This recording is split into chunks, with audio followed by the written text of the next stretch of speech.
No, I'm not ready. My battery, folks, deal with it. Please cut me some slack. My battery's depleted. Personally, I am utterly exhausted. It feels as though I was pulled 1,000 different directions today. And I've been fighting technology, I swear. Give me a wrench. Technology, I don't know what it is, but it really has a way of testing my patience. And I resorted to AI technology to help me with studio technology. But anyways, folks, I apologize. There was a lot of sound issues and reverberation, echoing, if you will, in that last episode. And it was so distracting and distasteful. Ugh, it really, for me, just in sound checking it, because I don't like listening to my own voice. So bless you for bearing with it. But that really drove me nuts on that last episode. And I've exhausted myself trying to work out those bugs. To a degree, I think I've been successful. But there's only one real way of testing. And that's what we're here to do. So I'm just verifying that the stream's active. Bear with me just one moment. It looks as though we're good to go. So let's try this sound. This is what it's supposed to sound like, folks. This particular soundtrack. Not all that chaos it was doing. And that's assuming that I've worked out the bug. Oh my gosh. You know who made it. I'm only human. God bless us all.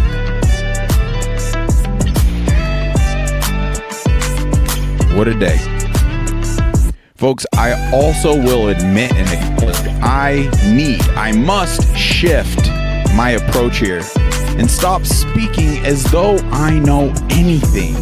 Kind of leading into that greatest character defect I feel we all have at this point in our adult selves. Know-it-all syndrome, as though we know it all. I must do better and actively walking in the lessons and teachings of the Bible itself and seeking that meekness, that humbleness, such as a child. So that method, I will acknowledge, it is off-putting, it's triggering, even leads to a level, it's just not digestible. And dang it, I must stop resorting to that. And bear with me. I am fervently trying to embed this into my being and getting better each and every day. So let's try spitfiring through lots of this information. There's a lot queued up, and I wish I had a little more time to be more thoughtful and organizing. But let's just spitfire through this information. Well, what really took place on October 7th, 2 years ago? Can we pose some really important questions, such as who really benefited from October 7th? And please don't feel shy. Drop any of the questions that come to you as we go through this information in the comment section to this very episode. Here we go. Let's dive in.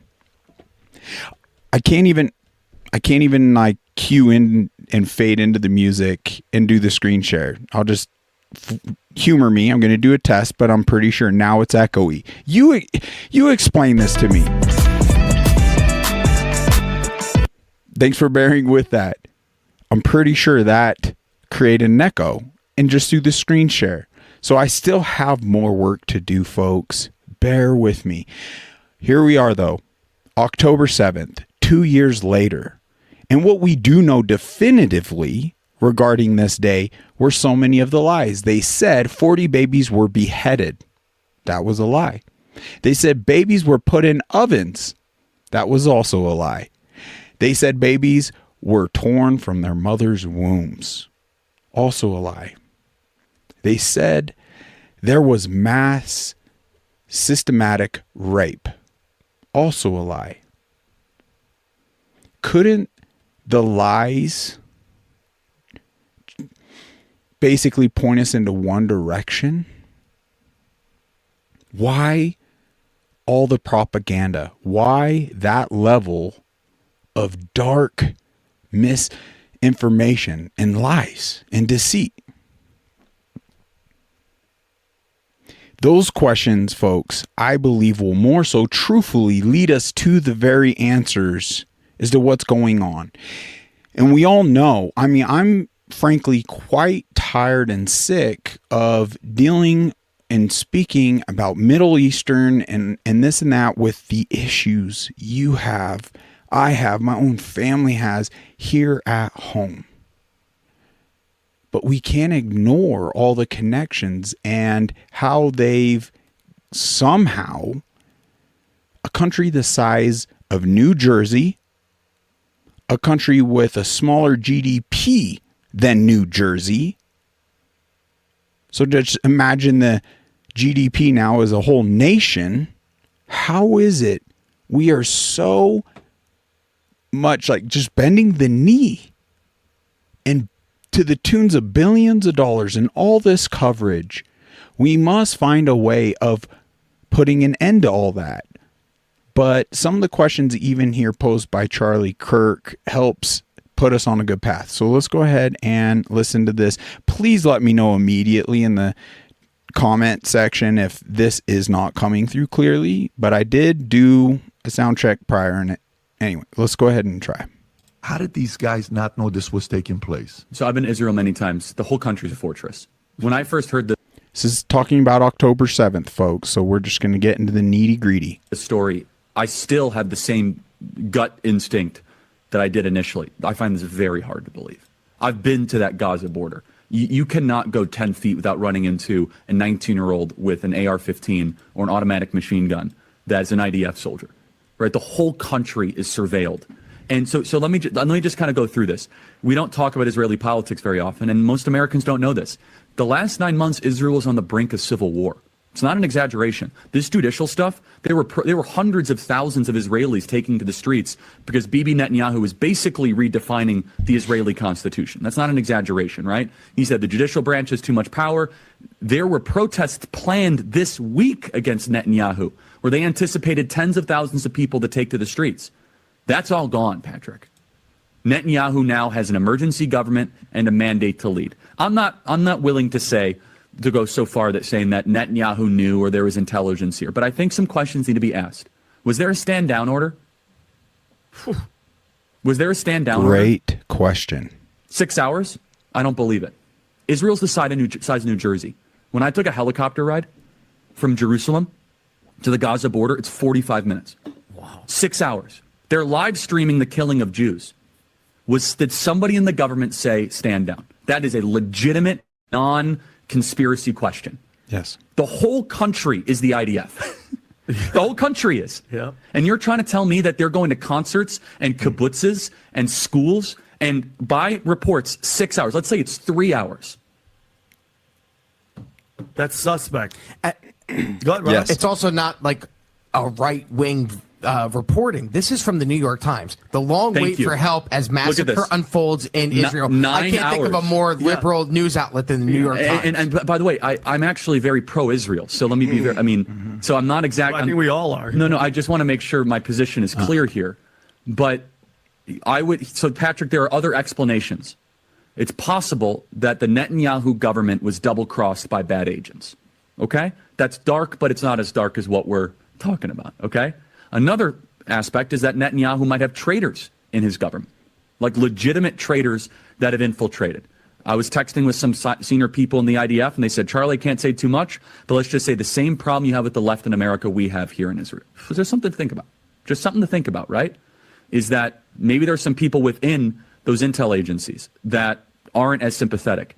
Or maybe, Patrick, maybe they might have gotten a tip, they might have gotten whispers, but no one thought it would be 1,200 Jews dead. It's not MIDA. We have proof on this, and we'll share it. Just bear with us. That's a potential, right?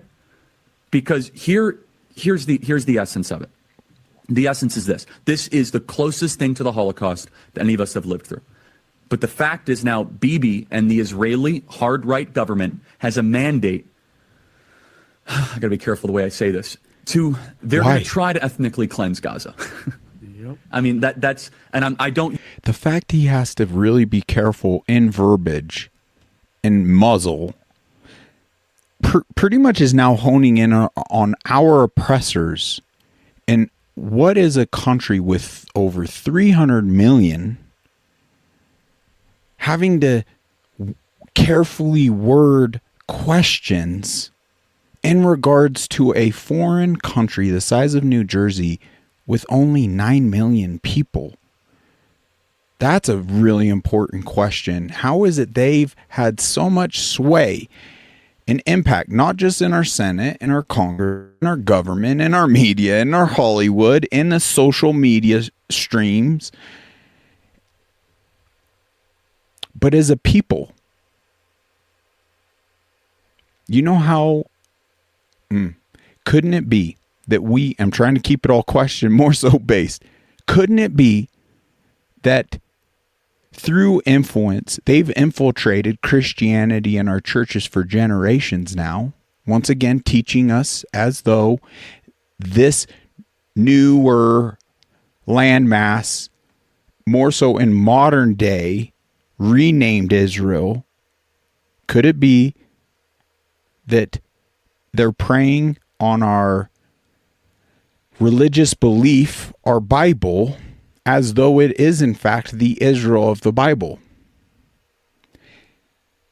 I'd like us to even challenge ourselves reading the Bible in this moment regarding the Old Testament and God choosing people. So there was a chosen tribe, but what were they chose for?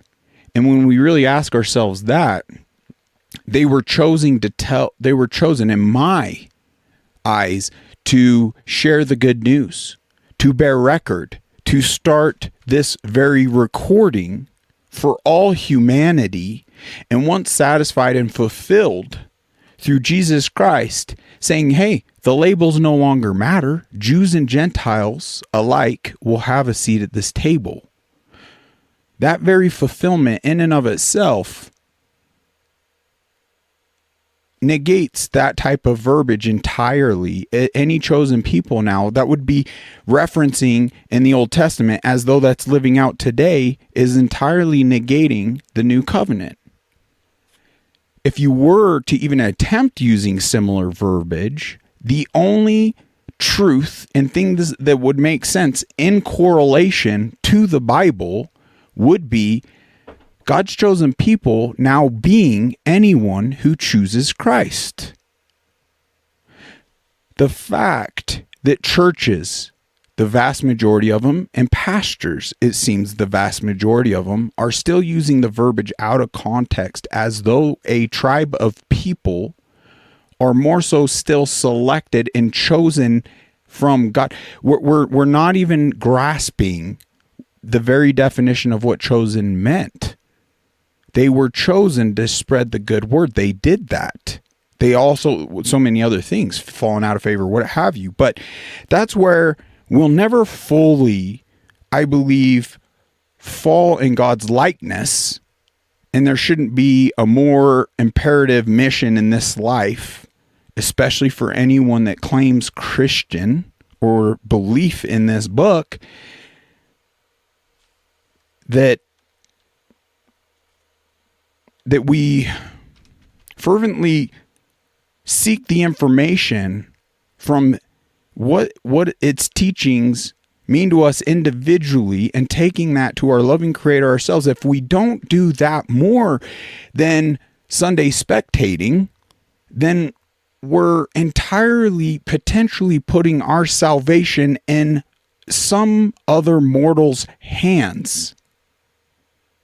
If you really think about it. Or some organization, some church, some group.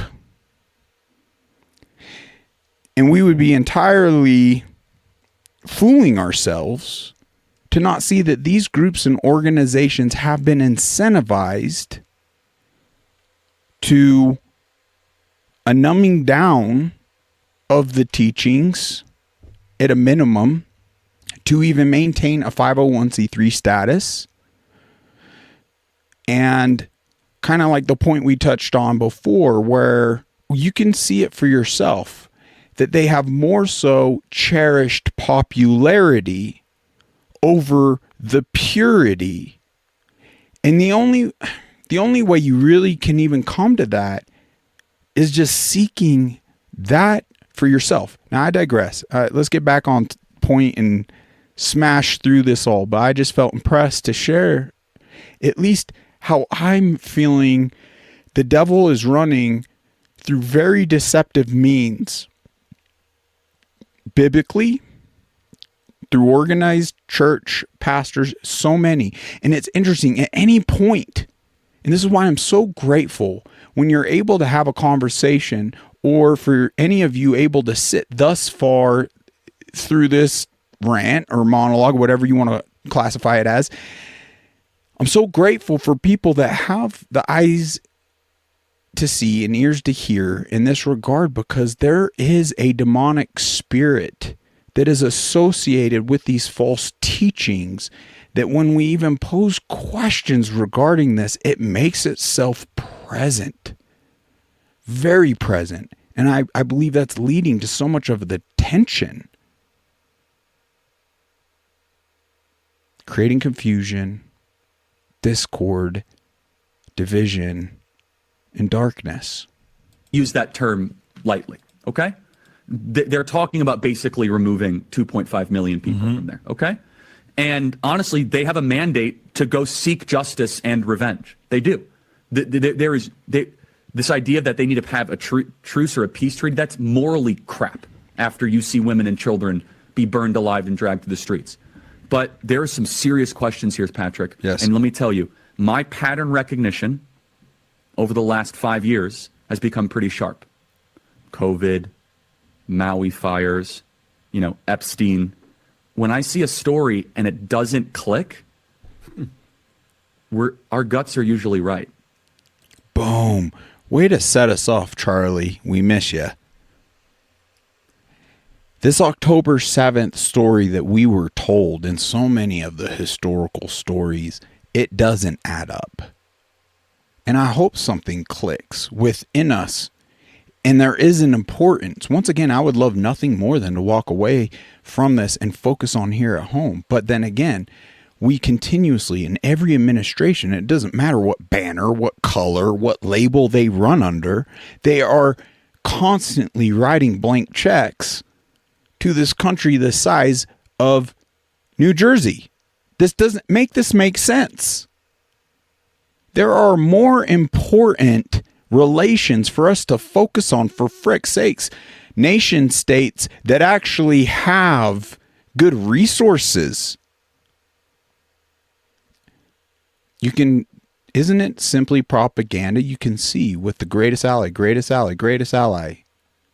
Historically, this is Palestine. Historically, before 1948, Palestine. Before that, the Ottoman Empire for centuries and centuries and centuries.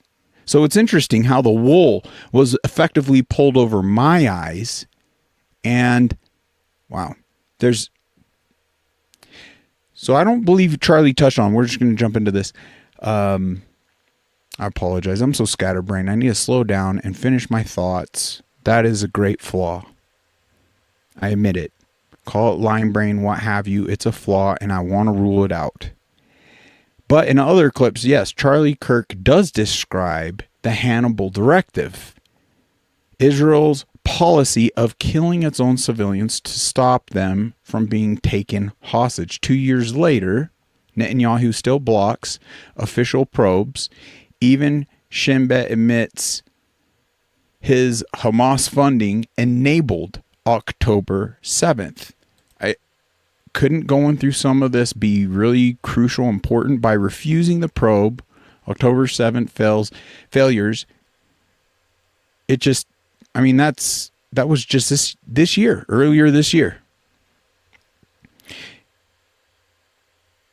The only reason, couldn't it be the only reason they wouldn't, any world leader, person in a powerful position, not be transparent?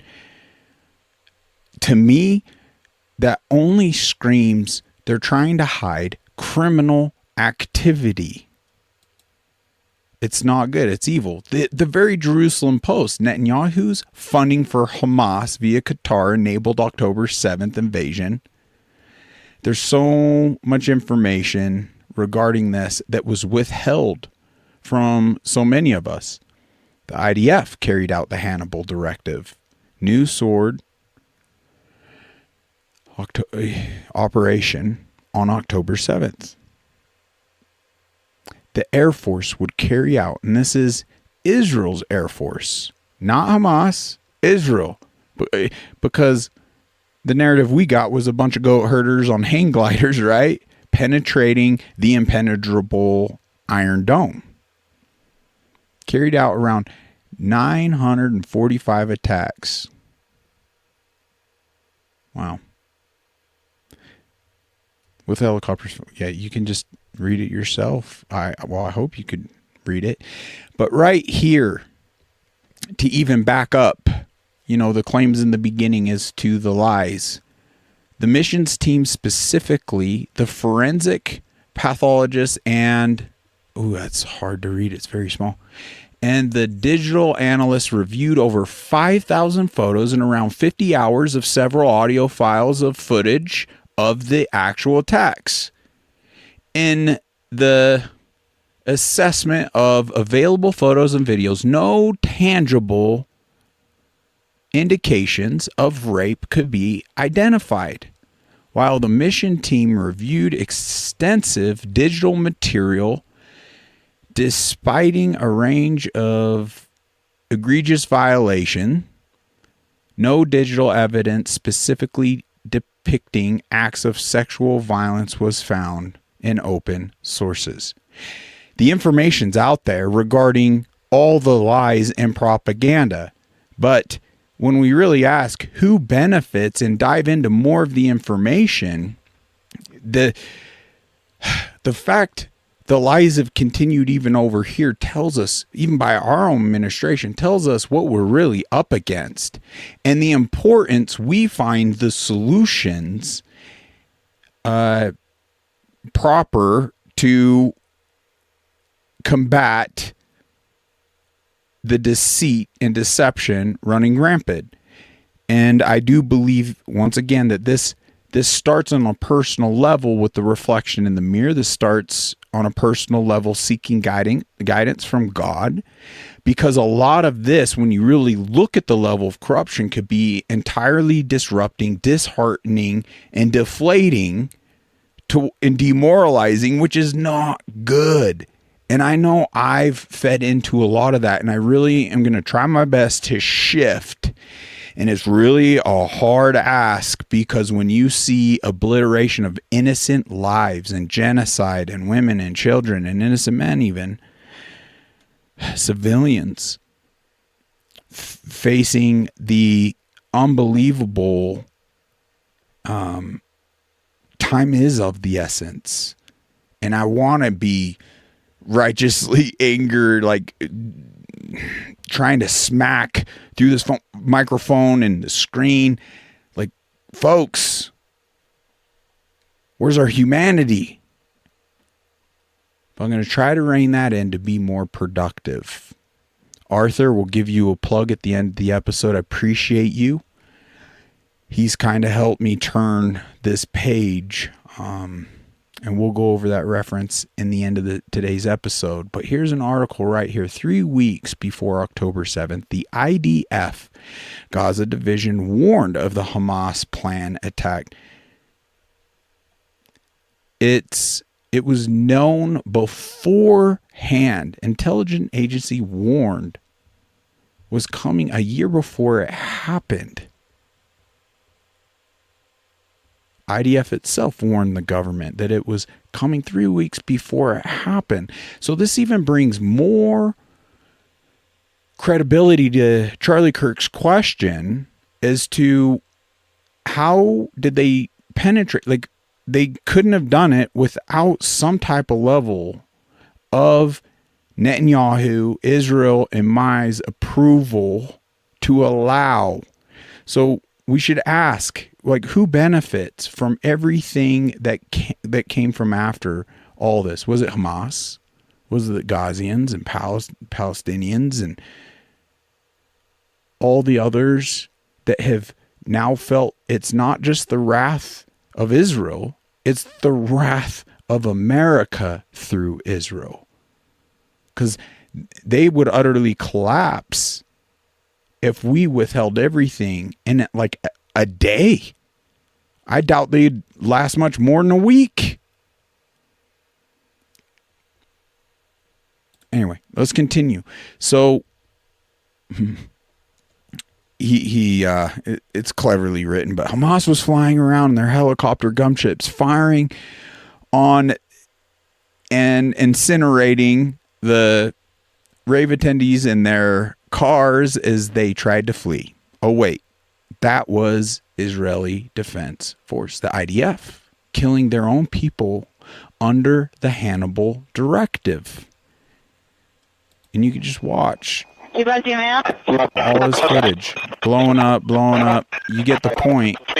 Solid 3 minutes. Hamas didn't have this tick. This is the Israeli Defense Force.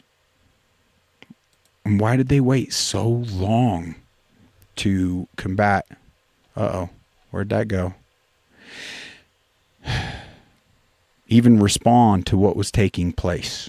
It's interesting. Anyway, let's hear out this fella. After October 7th, Israel needed to convince the Western public that it needed to do whatever was necessary, including things that we would consider unnatural. Therefore, it needed to exaggerate what took place on October 7th and to even lie about it, to portray it as the worst killing of Jews since the Holocaust, and in many ways a second Holocaust. And so Israel fabricated atrocities about beheaded babies being baked in ovens as though it were a Holocaust. And the Western media played along and created consensus for genocide.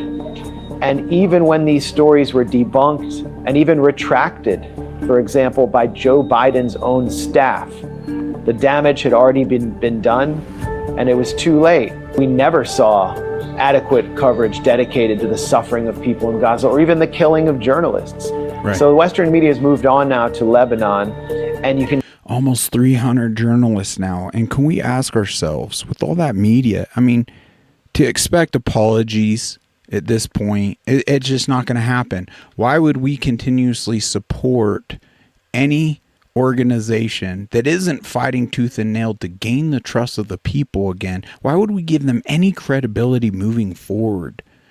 We need to get back to once a liar, always a liar. At any point, any of this information you find to be wrong, and you got the receipts and you can prove any of these questions and really bring to light. And I was like, wow, I was really feeling the other way. And even voicing it, I apologize. 100%. I'd be excited to eat humble pie. But so many of these others, like, it's just not happening. So it's like, fool me once, fool me twice, right? Where really does the issue lie at that point? See that in the New York Times, CNN, places like this, they're trumpeting Israel's quote-unquote success in, for example, assassinating Hassan Nasrallah and other Hezbollah leaders. The pager attack, which wreaked terror across Lebanon and left thousands maimed and even children killed, was hailed as a great success. Can you imagine if Western media hailing anything clever but also extremely deadly and violent that Hamas and Hezbollah did as a success? No. So it's very clear that they still hold some admiration for an Israeli military that is destroying Gaza and Lebanon all at once. Why that extreme bias? How is it seemingly Israel gets off?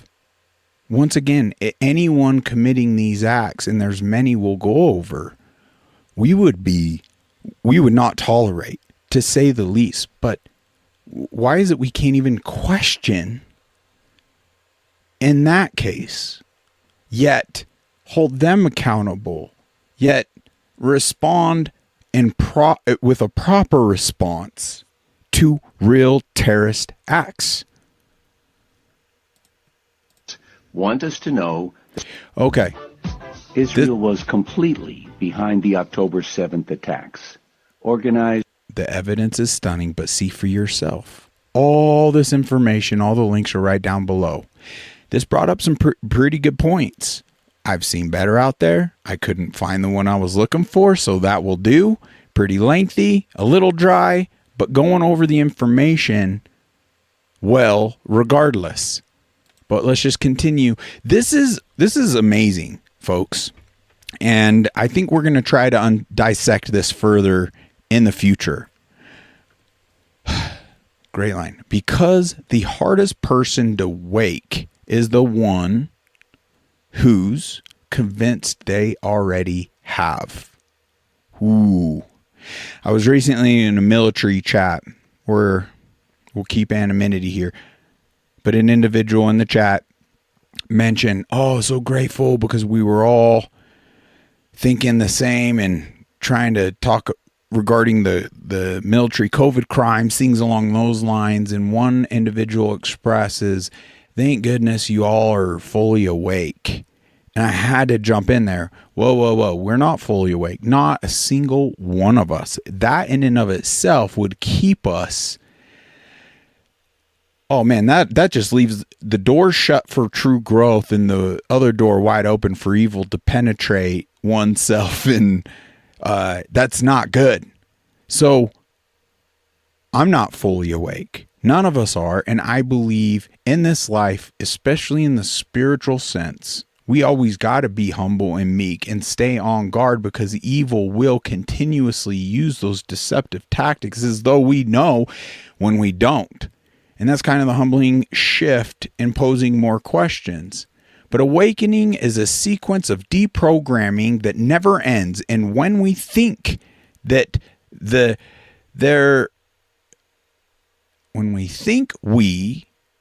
matrix still has you. When we think we're there, the matrix still has you. My goodness, I can't read. There is always more to know. I agree.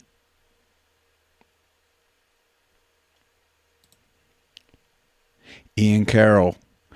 Okay, this kind of sounds the alarm in a way, highlighting on certain levels by certain groups to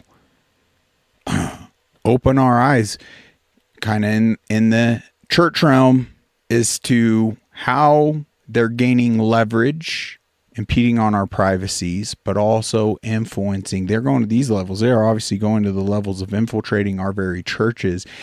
And the level of there is a level of manipulation we cannot even comprehend. But check this out. And I love Ian Carroll because he really effectively brings the receipts in a beautiful way. So here on whatever page this is, 23 out of 86, item, targeted geofencing. Right there. Description. Largest geofencing and targeted Christian digital campaign ever. Geofence the actual boundaries of every major church in California, Arizona, Nevada, and Colorado, and all Christian colleges during worship times. Track attendees and continue to target with ads. Guys, this was just created last month, the end of last month. Yeah, that's scary stuff. I sure hope we speedily face the mirror, seek God, seek the solutions, unify as a people, and live out that childhood truth we were taught, that united we stand, divided we fall. And we must see past, and is it one united, we would be unstoppable. And we could fix so much of this. I really believe in my heart of hearts, we have opportune that we can't even fathom in this moment. And help us achieve that momentum. If you haven't joined us on Rumble, please support us on Rumble. Please share, because everywhere else, I hate to put all my eggs in one basket here, but everywhere else, I'm personally daily experiencing suppression, silencing, shadow bans, losing accounts. So let's just do what we can. So what that means is that Israel, the state of Israel, on this FARA registration is disclosing that a foreign state is paying for an influence campaign that will actively locate your cell phone if you go to church in any of California, Arizona, Nevada, and Colorado. They will target and track your phone at church. And then when you leave church, they will continue to track you and send you customized Israel ads using Israeli money to back that campaign. Our money. That's why we have FARA, is so that they have to disclose shit like this. Imagine how many other FARA forms were not filed because AIPAC is not registered, because most of the Israel lobby is not registered. Why is this one registered? I assume because the Americans involved didn't want to go to prison. And so they said, we need to do this by the books and register it. That's what I assume. I haven't looked into that yet. But that is just a handful of the spice that is in this document, because then they also have they have a list of all of the churches that they are targeting with this digital geofencing, meaning they put down a digital fence in their application around the church building. And any device, any cell phone that goes inside that geofence, they track that phone and they track your data and they track your movement and your activity. If you go to any of these churches, Scottsdale Bible Church, North Phoenix Baptist Church, Northwest Community Church, Palm Valley Community Church, Palmcroft Baptist Church, it goes on and on and on and on and on and on. I feel like Ian Carroll, thank you, brother. Wow, he's a warrior. And go support him. I believe he promotes mostly his ex. TikTok, questionable, especially now that it seemed to transfer hands to none other of the one he's sounding the alarm on now. So how soon do you suppose he's going to be rendered completely ineffective there? So let's get on X. And we got to be really quick and sharp and crisp to realize, as soon as we're entirely oppressed here, we got to jump and follow one another in a sense and supporting one another. It's the only way we can effectively get organized in this digital space, in the era we're living in, to actually effectively combat the way the evil's utilizing all of this. But wow, I now am fired up to dive into this myself and look into that, because just seeing it here for the majority of us, let's ask ourselves, is that enough to actually take that level of infringement on our privacy? And how they're actively trying to spam us to death with manipulative content to manipulate us, control us. Unbelievable. The lengths evil's willing to go to in this life, we can't fathom. So here's an Israeli soldier, and this Adam character, he's actually on fire, posting a lot of good stuff. Check him out. The link is below, and you could connect right into his account. But he shows that this Israeli soldier testifies under oath that October 7th was a false flag, and that he was ordered to stand down from 5:20 to 9 a.m. the day of the attack. So it's in Hebrew, but this has all been translated, verified. But just check this out for yourself. We'll just kind of come here to the nitty gritty. Oh, if the web was in. So at 5:20 a.m., we were sitting by the radio, so as not to wake the radio operator. And my deputy battalion commander near Bonfield, who was also seriously injured, thank God he survived. Let's go into the next. Suddenly gets on the radio with a strange message. This is under oath, folks.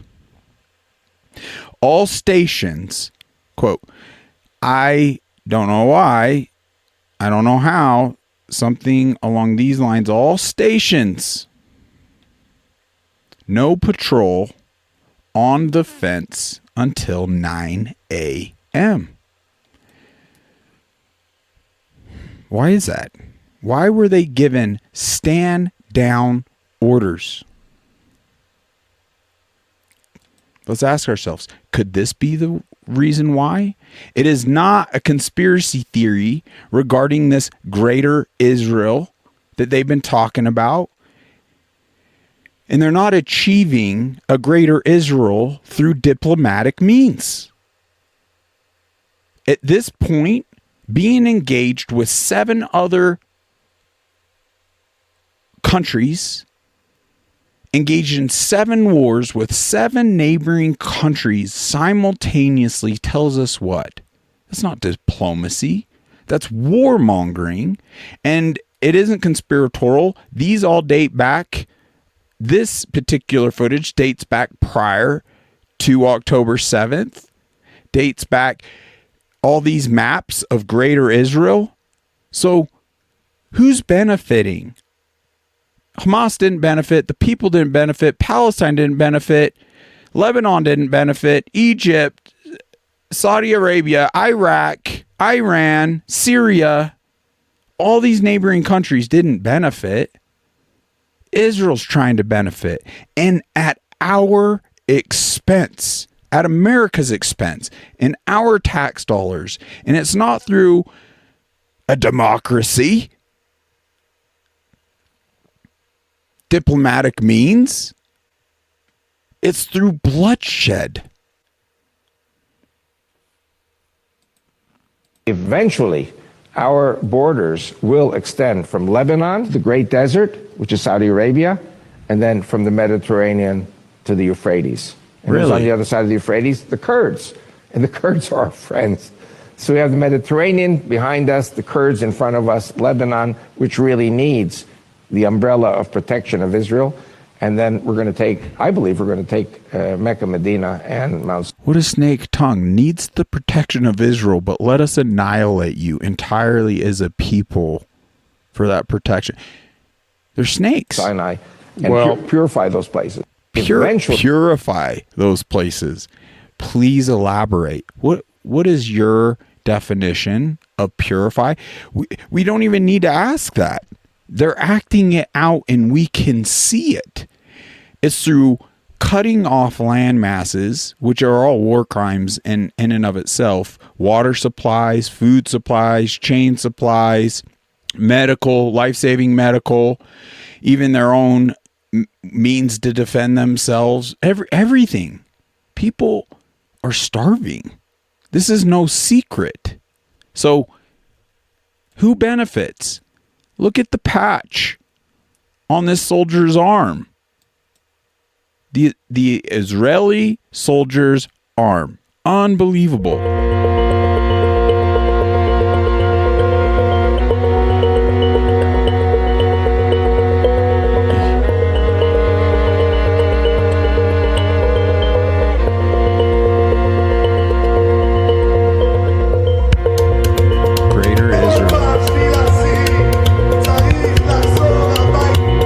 So many have spoke out on this, folks. You could just keep diving in. But there's a still shot. We got that one. How has the wool been pulled over our eyes? How has the Bible been used? How does Ted Cruz egregiously misstate Genesis, not even being able to reference it? 2 verse 3. How? God's promise to Abraham, not forever this idea of Israel that was reestablished, renamed in 1948 to PSYOP, the majority of Christianity alive today. This kind of promoted to the idea of today's image, which I got in a nice big fight with the AI generation over. But yeah, if this is terrorism, what the frick is this? If that's what we're deeming terrorist activity, what is an entire obliteration of civilization mean to us?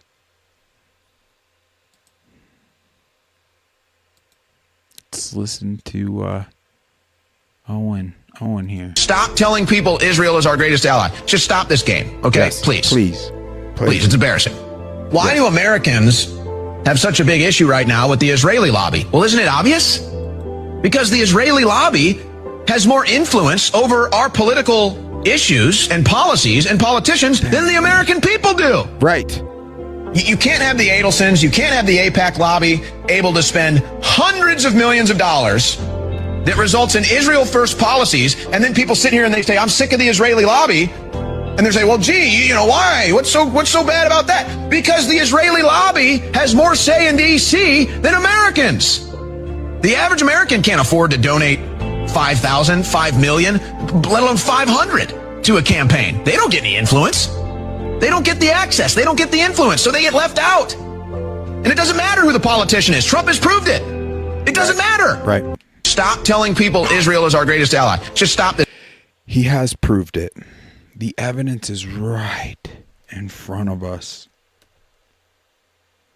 The best chance as a people, couldn't it be the best chance we have as a people? And this administration is to organize and put the pressure on this administration to actually fulfill its obligation to its constituents. But if we're not ramping up the pressures as much as these foreign lobby groups, I mean, for frick's sakes, we just over 23 billion we've now in this administration alone funneled to Israel.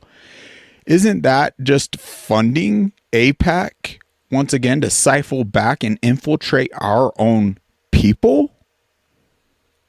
Why is that funneling continuously even happening? That's a big question. Could it potentially be the connections to Mossad and Epstein and all the blackmail we know? We know they're actively covering up, trying to even create more division, calling it a democratic hoax.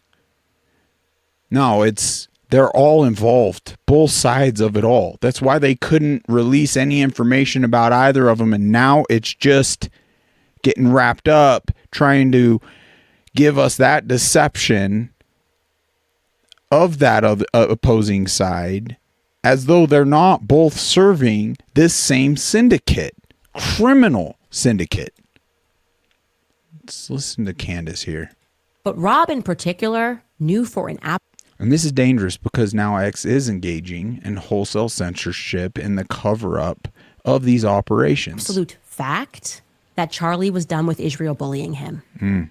That's what bothers me so much about this man. Him allowing these headlines, Charlie's pastor speaks out, crushes Candace because of what she said, not whatever. I don't like it. He knew, and others knew, that Charlie was done with Israel bullying him, and I am now going to present you proof of what I am saying. This is an actual group chat, which happened 2 days before Charlie Kirk was assassinated. There were 9 people in total on this chat, including Charlie and Rob McCoy. I'm going to protect the names of the other 7 for now.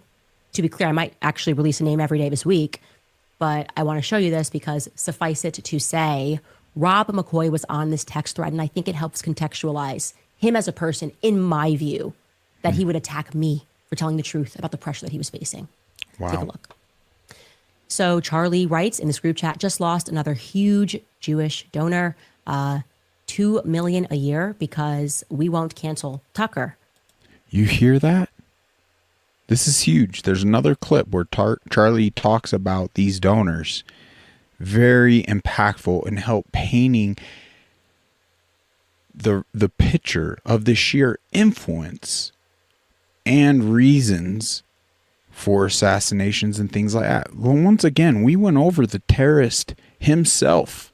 None other than the foreigner, the Polishman that changed his name, known now as Netanyahu, that has no Semitic heritage at all, but yet he's running under that. It kind of really brings that Revelation chapter 2, verse 9, warning from Jesus, really boldly front and center and just shining the light brightest to this very dark entity we're facing today. Because Netanyahu, once again, if you haven't checked that out, check out that terrorist episode, because he said the unspeakable.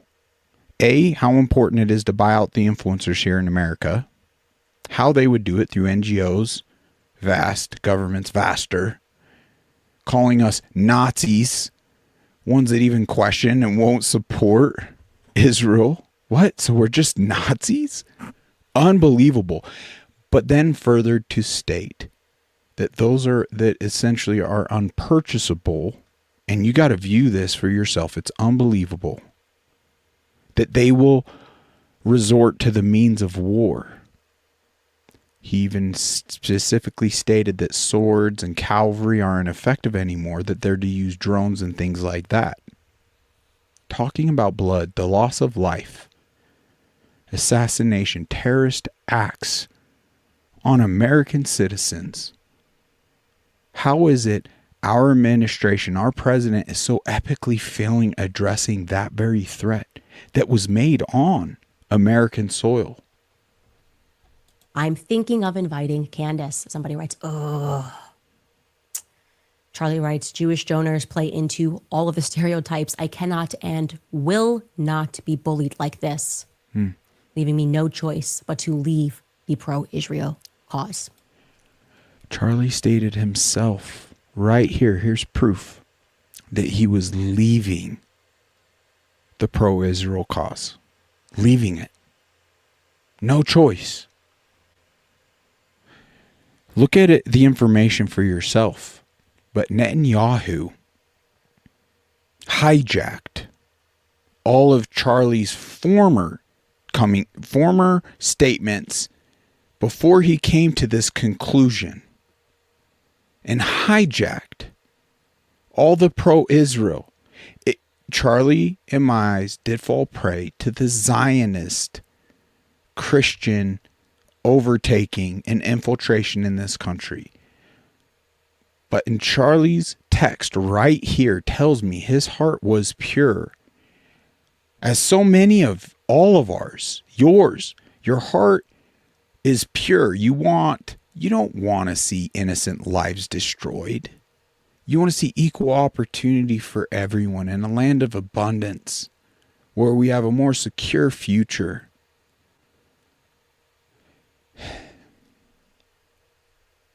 It breaks my heart to not just see a foreign world leader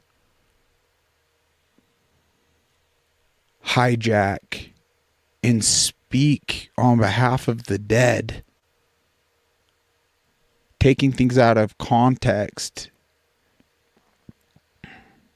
and so many of us right here. How his memorial service itself in so many ways was hijacked to sow more division among us than unity. If Trump was really the light, the way for this country, he wouldn't be speaking about this radical left and the Dems this, the Dems that, the left. He would be unifying the people under his leadership to all of our benefit, to drain the swamp. He formulated those words. Ask yourself, is he fulfilling that? I just hear continuous excuse after excuse. 5D, 6 million, space, chess, threats, James Comey, threats Obama, threats Hillary, 0 arrests, 0. Epstein hoax. I don't know about you, but this says so much. Please check out this link, forward along. She wraps it up very strongly. We're going to continue. Oh, this is powerful. The question posed, but you're going to lose your life. Just hear this. Please hear this out. And then we'll go through the notes. Oh my goodness. Guys, this is 34 years old. Nothing started on October 7th. We have to fight back. The people Listen. are fighting back with their stones while they're getting shot at with live ammunition. Are you never afraid? Well, there's times that you get afraid. There was a demonstration today. After church, they went on a demonstration, and the Israeli soldiers shot at them like they do every day. Fight for what is right. Israeli soldiers. And that's what you have to do. You can't be afraid. But you're going to lose your life. But it's better to lose your life than to live under occupation. Oh my gosh. We're going to end it there. Listen to the rest of these two amazing ladies.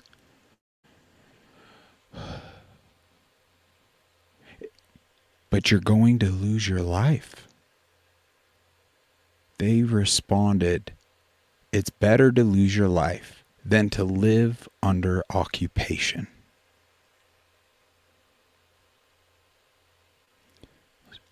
We are weak. We are controlled. We have lost the true sense of God and what it really means to be a believer, follower, fill in the blank, any label, because it has become just that. Your choice. Take offense and prove the weakness. Do nothing and prove controlled. Neglect reading the Bible for yourself and prove the hollow projection to whatever claims you have regarding the Bible. We in America have lost many of our freedoms. We have lost understanding to what freedom even means, what it costs, and what it's worth. These two young ladies, 34 years ago, grasped that simply in that statement they made just now. What's caused this weakness in our country?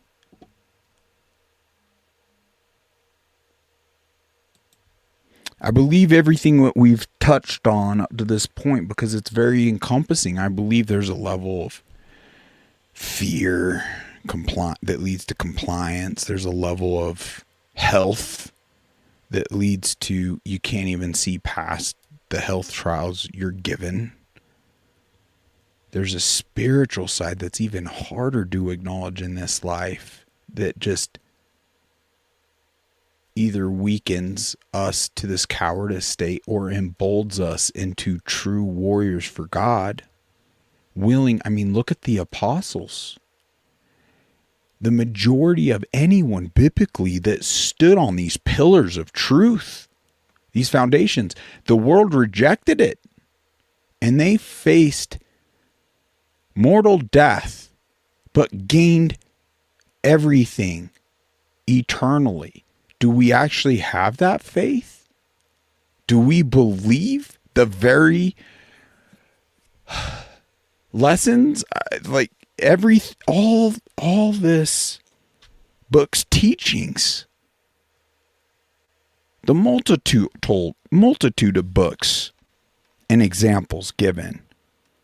But these men and women were happy to give up their lives because they sought God to a degree they spiritually understood. What's keeping us from understanding on that level of conviction? I'm extremely curious. Here's another clip of Netanyahu. I'm not even going to bother playing it. They hate us for no reason. He's just playing this victim card time and time again. And I cannot stand this demon's forked tongue. The very tone in his voice makes my skin crawl. It's like I want to pose to him, couldn't it possibly be? Because you're frantically trying to paint yourself as some sort of victim, and we see currently what you are in fact doing yet again yourself as a people, I believe through bigger means, the West Central banks that have indebted the majority of nations as we know them today. The synagogue of Satan has grown so vast. But it's not to ramp up fear. It's to ramp up because it is what it is. And there's a level to irrelevant whether we right the ship or not. We must, the more we acknowledge the spiritual warfare playing out and this darkness, in my eyes, at least for me, has drawn me more to the light. Seeking God, seeking that relation, seeking solutions, whatever potential positive impact I could have.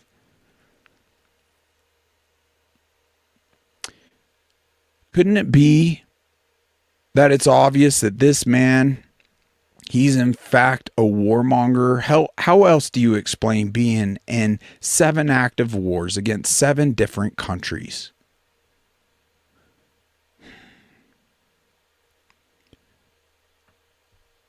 October 7th and your failures to protect your own people. Even based on that narrative, does not justify murdering over 600,000 innocent civilians, over 300,000 of them being under the age of 5.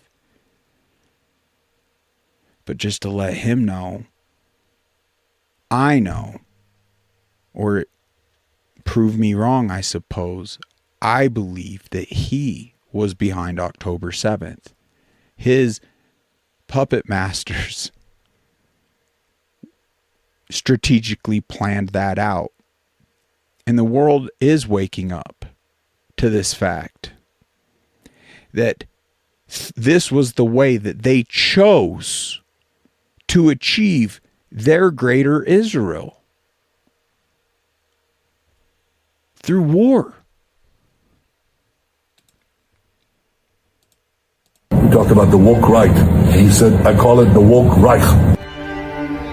It's almost unbelievable that he said that on camera. Imagine, this is a foreign leader bragging about how he's censoring Americans. Again, this guy runs a country of 9 million people that's totally dependent on our tax dollars to exist. And here he is on camera saying, anyone who opposes me in the United States, who opposes more aid to Israel or opposes getting sucked into war with Iran, which does not serve American interests, that person is not simply mistaken or wrong. I'm not going to bother to explain why that person is wrong. That person is a Nazi, part of the woke Reich, a Nazi. And the only way to fix it is by preventing Americans in the last country on earth with guaranteed freedom of speech, prevent Americans from hearing the other side.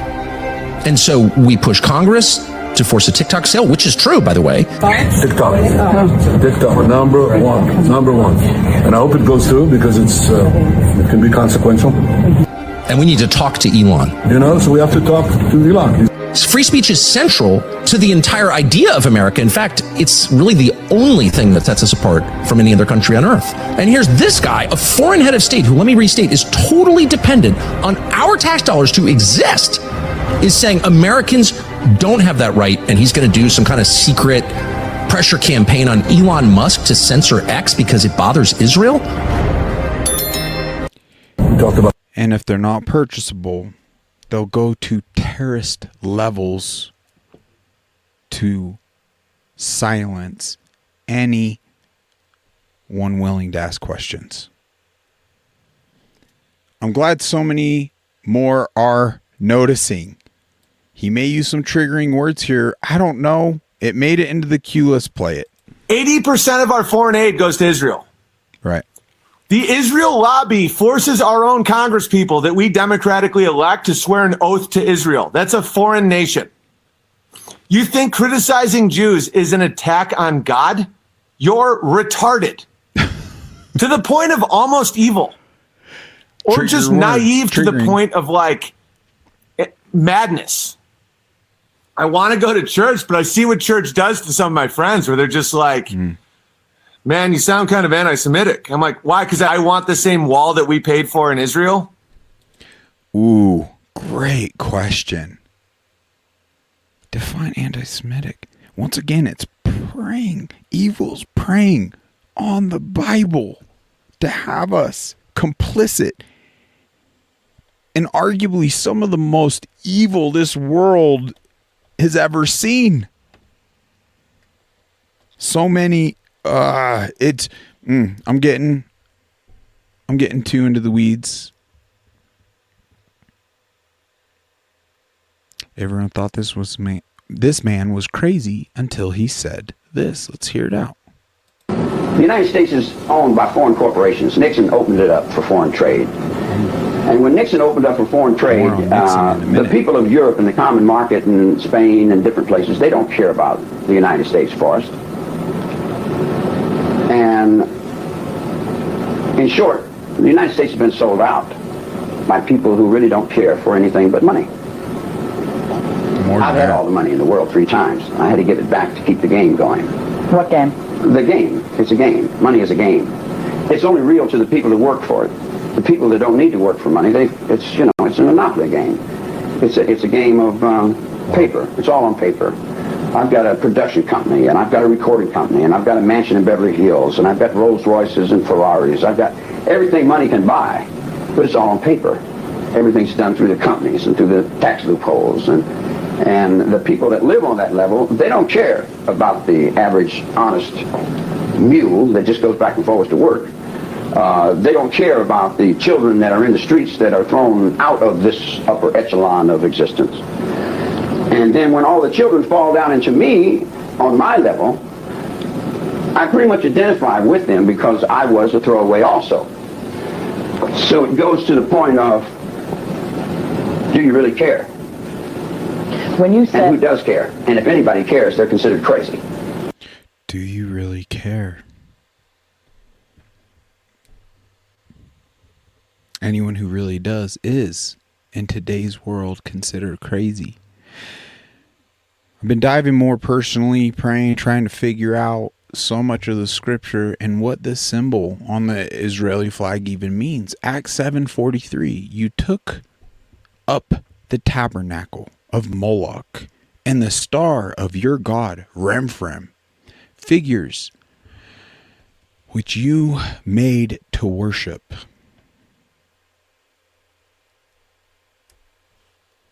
Please seek that same understanding for yourself. It's important.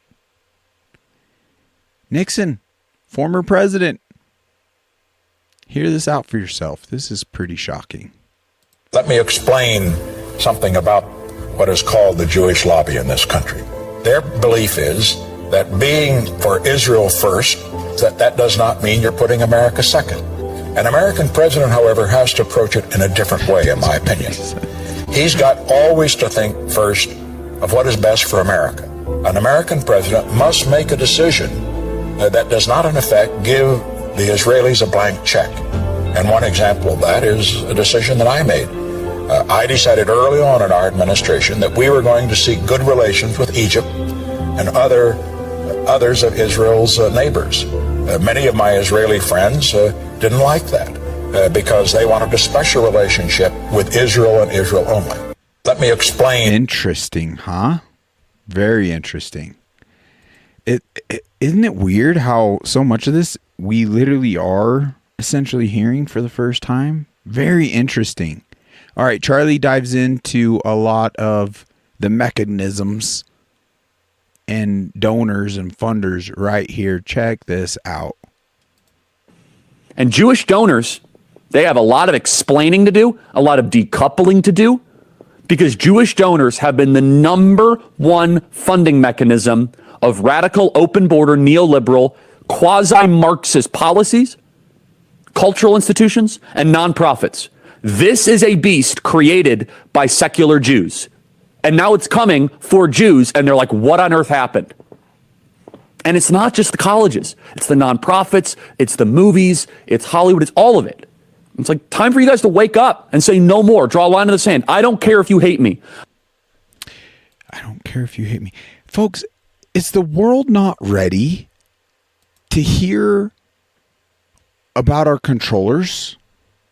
About the true oppressors? Coming up with it's only through the acknowledgement and the knowledge it takes to even properly combat these things to set us free, live in a land of more of abundance, secure a future for our children. Fact of the matter is, when they go to the measures of infiltrating churches, colleges, education, it gets harder and harder and harder from there.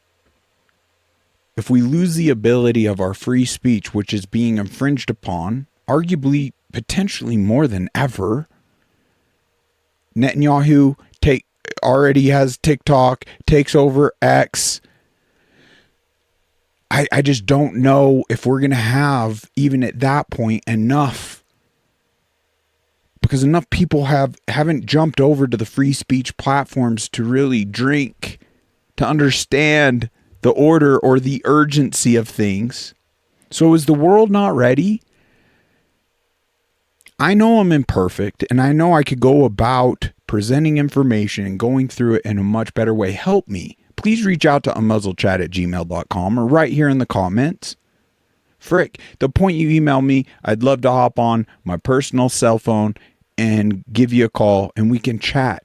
How do we refine this to really appeal to the masses so we can, as a people, become the solution? And I believe that's the only way we're going to be able to get there. But are we just too distracted? I'll admit, it is so utterly painful to see what is gaining views, what is gaining traction. And frankly, it is the bread and the circus of this existence that has the vast majority of people's attention. I'm not getting rich doing this. In fact, I'm going broke. This is an investment in your future. I'm trying to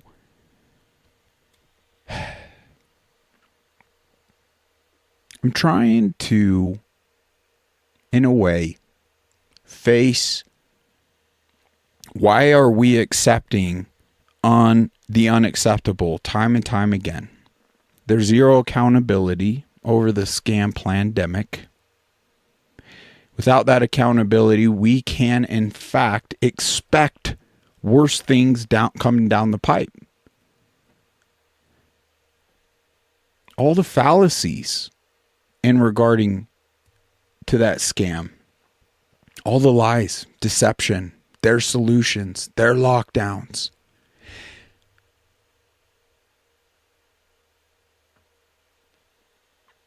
If you feel there already is value here, please share this to the moon. Fear not. I don't fear my mortal existence. I don't fear what other people are going to say or how they think.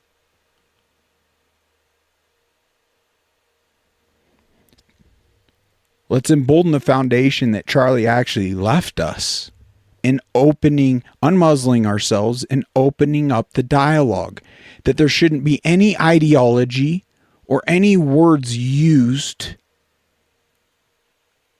It's like sticks and stones can break our bones, but words will never hurt us. They don't unless we allow it. Let's gain that resilience, that skill, that virtue back.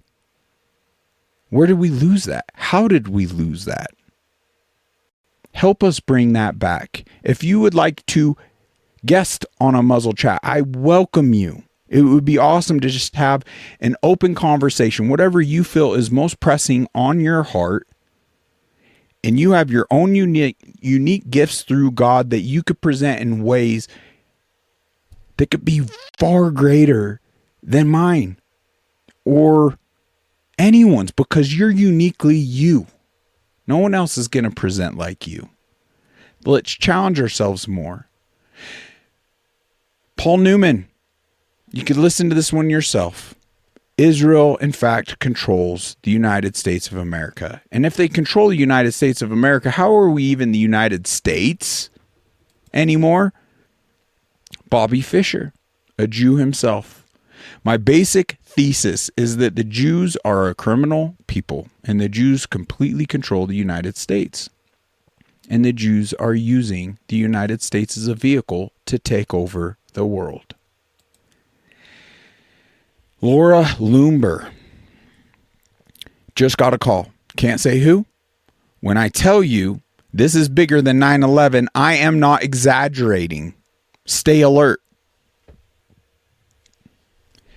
I love the comment to this post. In any normal country, this lunatic would be behind bars facing a trial. This isn't for fun. She's threatening and saying false flags are in the works. At least a full-blown investigation. Now, if you're unaware, Israel, it's known, is a nuclear power. Unregistered, the only one in the world. How is that acceptable? It's something JFK, in fact, was trying to uncover and seek having them register appropriately or potentially decommissioning their nuclear power and trying to organize proper investigations of their nuclear facilities and much more, talking about the secret societies and so many things actually pulling the strings. And look what happened. But anyway, when you look into this unregistered nuclear power that the world now acknowledges, there's a lot of the talk regarding the Samson option. And it's no secret. And there's documents that have been released and verified that actually show multiple places in America. And when you look at this is Israel's ICBMs. And they have been able to reach everywhere in the red for over a decade. So for regional self-defense, guys, why does their Samson option have multiple targets listed in the United States?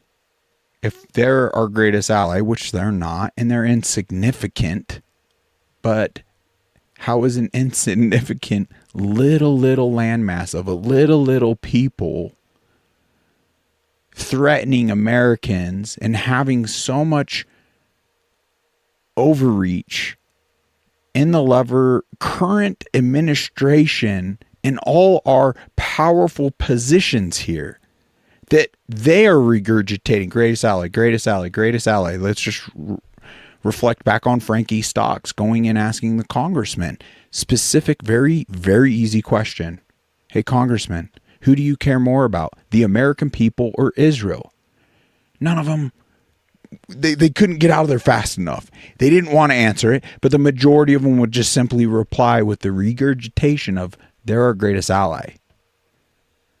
Treasonous character, investigation, immediately pulled from your seat, 100%. Because you swore an oath to the Constitution and we the people. That is a treasonous statement. How are we accepting that? And how are they our greatest ally when in fact it's known through their Samson option, if they in fact are losing, they're going to deploy all their nukes. And that includes multiple destinations right here in America. Greatest ally. Owen said it good. We need to stop with all that. The Zionist plan to use Islam against a Christian nation. It's pretty well said. Let's play this out. And my gosh, there's just one more link. Bear with me and we'll wrap things up. I love you guys. I hope you see me. I hope you see my heart. I hope you see the intent of going through all this information ad nauseum, trying to come up with clever ways of addressing this from different angles to help it sink in. One episode may do better than another. Help embolden this mission with your input. You can do it publicly through the comments, publicly through your support on all the different following on Muzzle Chat on all the different platforms in the description below. You could do it through your funding, through the likes, through the shares. You could do it privately. And I would honor anonymity if you just simply want to email on muzzlechat@gmail.com. I await your input. Any criticism is healthy. And I would cherish it. The Israelis of today are direct, they're not at all the servants of God, they're direct, with some noble exceptions. There are always noble exceptions. But when you're talking about the Jews, you're talking about them in general. In general, they go along with their leaders who want the New World Order and who want to get rid of the old Christian world order. Islam has also been, it came into existence in the 600s, the 7th century. It was very possibly, or probably, created by Jews in order, as an instrument against Christendom. And then, sure enough, the Arabs swept through North Africa and destroyed a whole part of Christianity in North Africa. They swept into Spain, thanks to the help of the Jews. It's well known that the Jews opened the cities to the Mohammedans. They took over Spain, and it took hundreds of years to get rid of them again, to get them back out. They went up into France until they got beaten at the Battle of Poitiers in 732. And again in European history, the Saracens, the Turks, the Arabs, the Muslims, there's various names for them, they've kept trying to get into, they're enemies of Christendom, they're enemies of Christian Europe, and they've tried to get into Europe again and again, and the Jews will each time, most likely, the Jews will have helped them, will have organized it, will have financed it. And that's exactly what we see this time. It's George Soros who's been financing the Arab invasion. They've been organizing, and you have that famous clip on TV of Barbara Spector, the Swedish Jewess. It's a very famous clip with good reason. And she's apparently ignorant of what she's saying. She says, we Jews need to organize the invasion of Europe by non-Christians so that Europe will become multicultural. Multiculti is an invention of the Jews, surely. And therefore, and that will act to dissolve the identity and vestigial Christianity of the once Christian nations and of the dilution of the once Christian white race. And once the Jews can dissolve the once Christian nations and can dilute the once white race by miscegenation, by mixing the races, by marriage with other races, once they can do that, they're going to be a significant step closer to achieving their New World Order. New World Order. I believe right here, boom, picture of the book issued by Ralph Epperson, The New World Order. And when, let me get my spectacles on. In fact, I don't wear spectacles, but that is really small.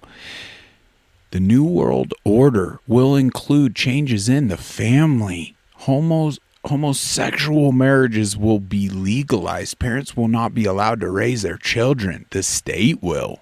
All women will be employed by the state and not allowed to be homemakers. They're kind of achieving that without any level of force, just squeezing us financially the way they are. Divorce will become exceedingly easy, and monogamous marriage will be slowly phased out. The workplace, the government will become the owner of all of the factors of production. The private ownership of property will be outlawed. Religion will be outlawed, and believers will be either eliminated or imprisoned. There will be a new religion, the worship of man and his mind.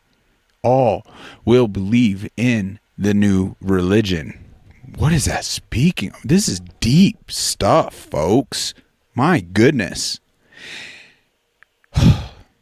Now I'm going to admit, there are millions. You know what? Let's change it up. Let's just go here. There are millions of clips that could probably even have better laid out what happened 2 years ago, October 7th, and connecting the importance of this topic, the occupation, the egregious misrepresentation. How is it almost 99% of our Senate and Congress occupied, dual citizenship, swearing loyalty to a said people that we're told are less than 2% of the world's population, or here in this country? How does that make sense? Make that make sense.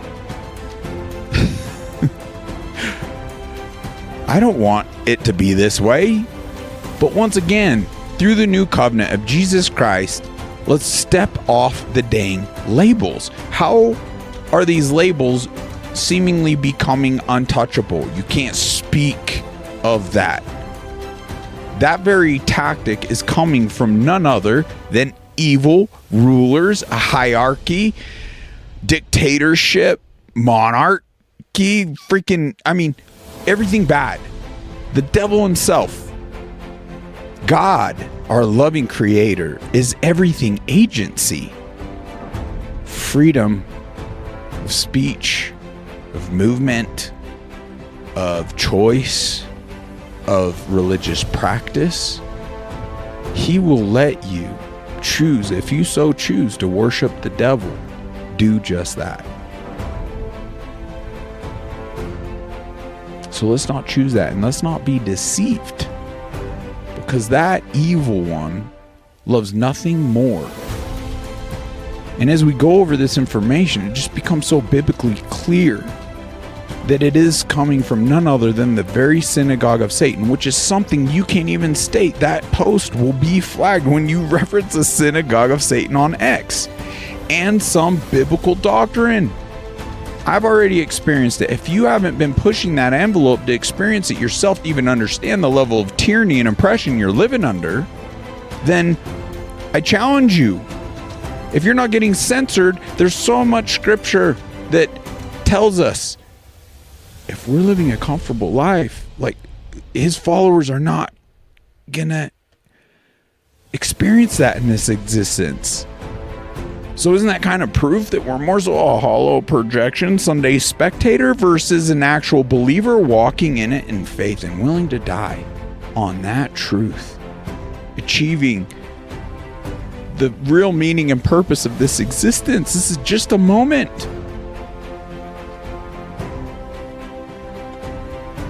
There's freedom in here. Christians are spiritually free.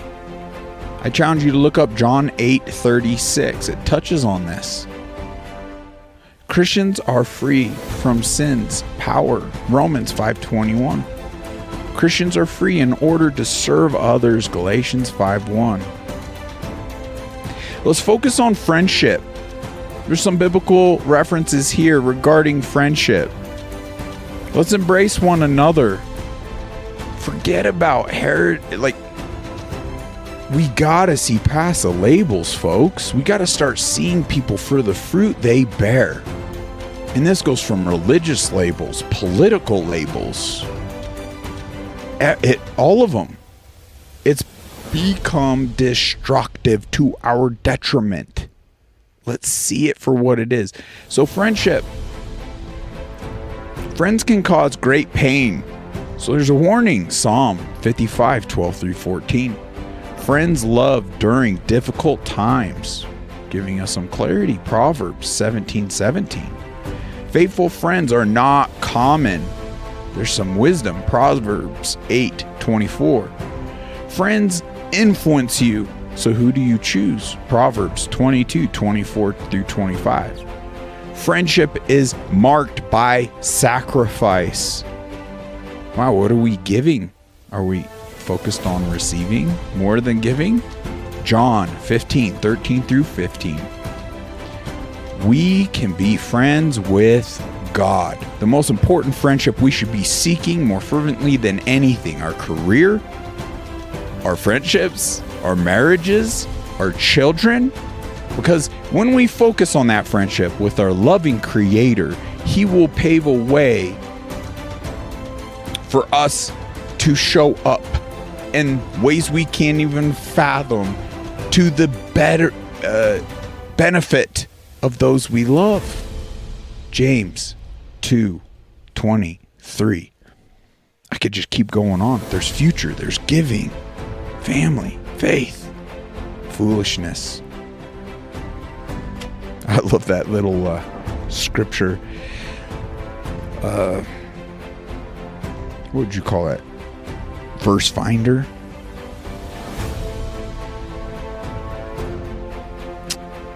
So, plugged Arthur, thank you. I heard what you said on our call the other day. And it is so important I myself get better, that we all get better at addressing all the evil in the world, at addressing it. how we're addressing it. Let us all ask ourselves, what is more impactful? Cursing the darkness, screaming from the rooftops about it, at it, or simply to light a candle, knowing darkness cannot exist at all, nor hide from the light. I'm trying to make this promise within myself that I will try and, in fact, do better to light as many candles as I can.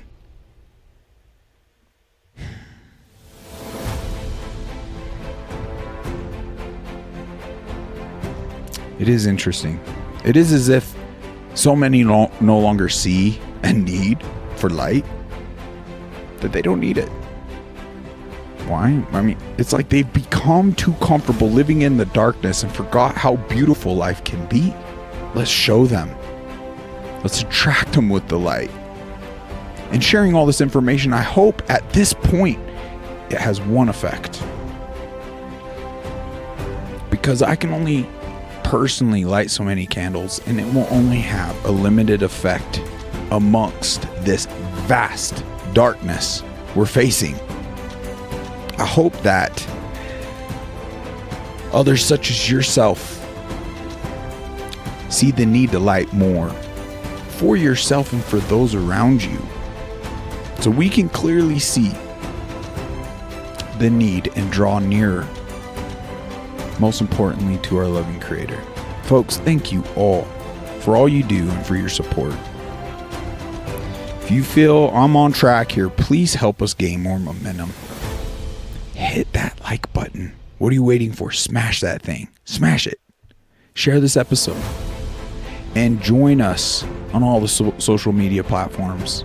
Once again, in the description below. Join us on our journey.